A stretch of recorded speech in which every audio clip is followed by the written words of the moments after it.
Hello, and welcome to Around the Political World with John Rothman. I am your host, John Rothman. If you're a fan of the show, make sure to hit the follow button on the top right of Apple Podcasts, Spotify, or wherever you are listening at this very moment.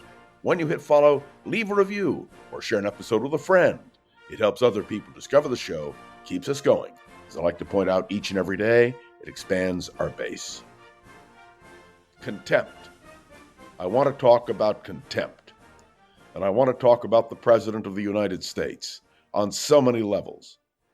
Let's begin with the fact that a federal court has now said that Donald Trump and his administration are in contempt of court. There is no doubt about it. They are. And this is something the American people are going to have to deal with. And then the President of the United States made a comment that is absolutely astounding. He said that Jerome Powell, the head of the Federal Reserve, should be terminated. Why? Because he disagrees with Donald Trump's tariff policy. By the way, no president of the United States has ever fired the head of the Federal Reserve.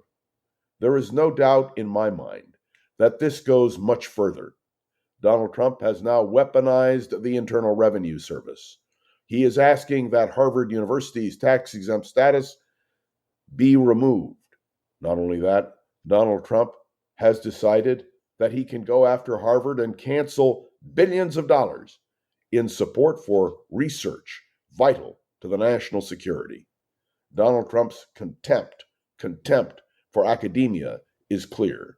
And of course, we cannot stop there.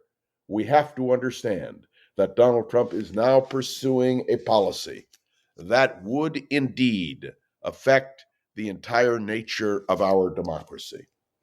I am reminded that at the Constitutional Convention in September of 1787, as the delegates walked out of the Independence Hall, a woman in the crowd, an anxious woman in the crowd, waiting at the entrance, inquired of Benjamin Franklin, "Well, doctor, what have we got? A republic or a monarchy?" "A republic," Franklin replied, "if you can keep it." It is very clear to me now that what we are in is a true constitutional crisis. We have a president who has nothing but contempt for what this country's system of law has been. By the way, look at the scandal in the Defense Department. The top 3 aides to the Secretary of Defense, who in my judgment should never have been confirmed, were escorted out of the building on the grounds of a security breach, a leak. What we are now facing in our country is a crisis of unparalleled proportion. Some have said, are we in a constitutional crisis? The answer is yes. And part of it has to do with Donald Trump's determination to reshape the presidency in his image. Let's be clear. The presidency of the United States was not designed to be a job for a king or a dictator or a presumptive dictator. The job of President of the United States is a trust which the people have given to their president. The best book to read on this subject is Mr. Citizen by former President Harry Truman. Published in 1959, President Truman, out of office for almost a decade, wanted to make clear, without any ambiguity, that a president was no more than a citizen, given the trust by the people. I would suggest to you that on every level, Donald Trump has broken that trust. Now the question is, how will we, the American people, respond? There is only one way to do it, and that is to go to the polls in 2026 and overwhelmingly reject Donald Trump's agenda and the agenda the Republicans are now pushing. I have said before, and I will say it again, that one of the greatest tragedies that this country has faced is the total implosion of the Republican Party. Their determination to support Donald Trump's policy, right or wrong. I would remind you that if these policies had been implemented by Joe Biden or another Democratic president, that the Republicans would have risen up and been furious and fought with every ounce of strength against this kind of imperial presidency. The key word in my judgment is contempt. Donald Trump has contempt for the Constitution. He has contempt for this country.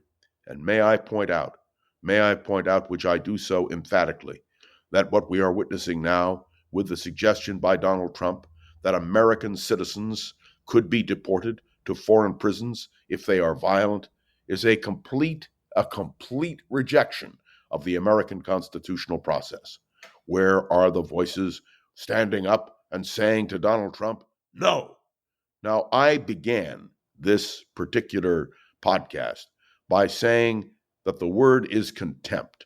And I want to be crystal clear. I don't want there to be any ambiguity. Donald Trump's contempt for the American system, for the balance of powers, respect for the courts, respect, my friends, for the institutions which have held this country together economically, politically, and I would even suggest morally, is so complete that it is absolutely beyond debate.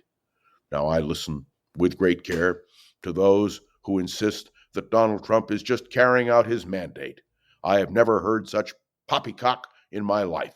It is tommyrot to suggest that Donald Trump's mandate extended to these areas in any way, shape, or form.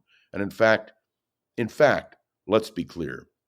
We are going to be affected by Donald Trump's arrogance of power, this contempt for the American system, and by the way, for the health system in America, the overwhelming layoffs in this country, dealing with health care, dealing with the Internal Revenue Service, dealing with so many levels of government, including Social Security, is almost beyond comprehension. People ask me, can this be repaired? And the answer is, of course it can.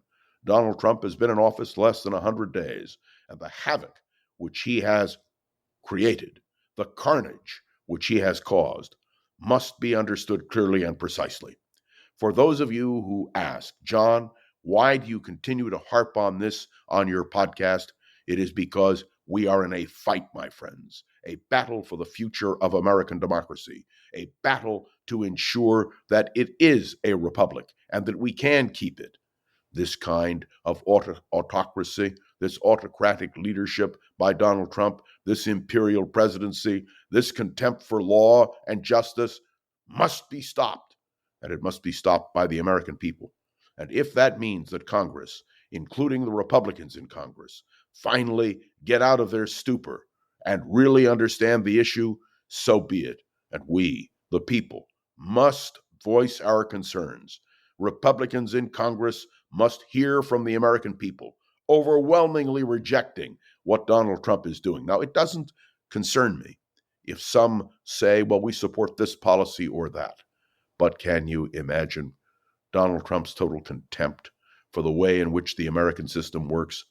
Were he to fire Jerome Powell, the head of the Fed, what would the reaction of members of Congress be?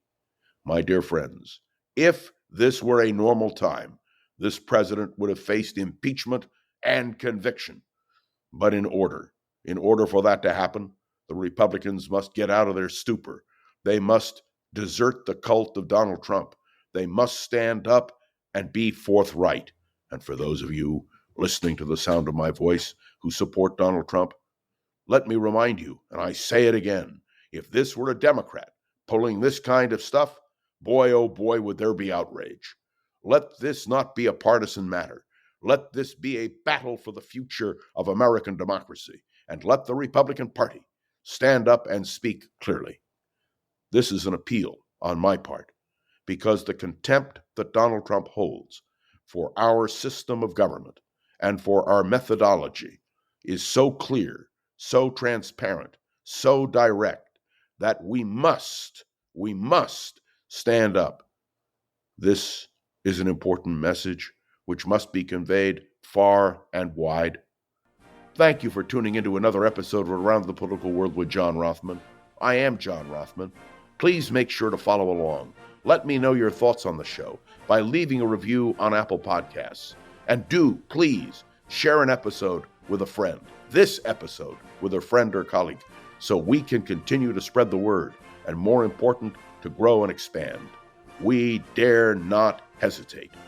It is a republic if we, the people, can keep it. I want to say a special word of thanks to Gogo Zoger, the wonderful producer of this program, and I want to urge you to interact with me on Facebook, LinkedIn, or if you will, by directly emailing me. We have a battle which we now undertake. It is a battle for the soul of our nation, and we dare not fail. I am John Rothman. I'll be back tomorrow with another episode of Around the Political World with John Rothman.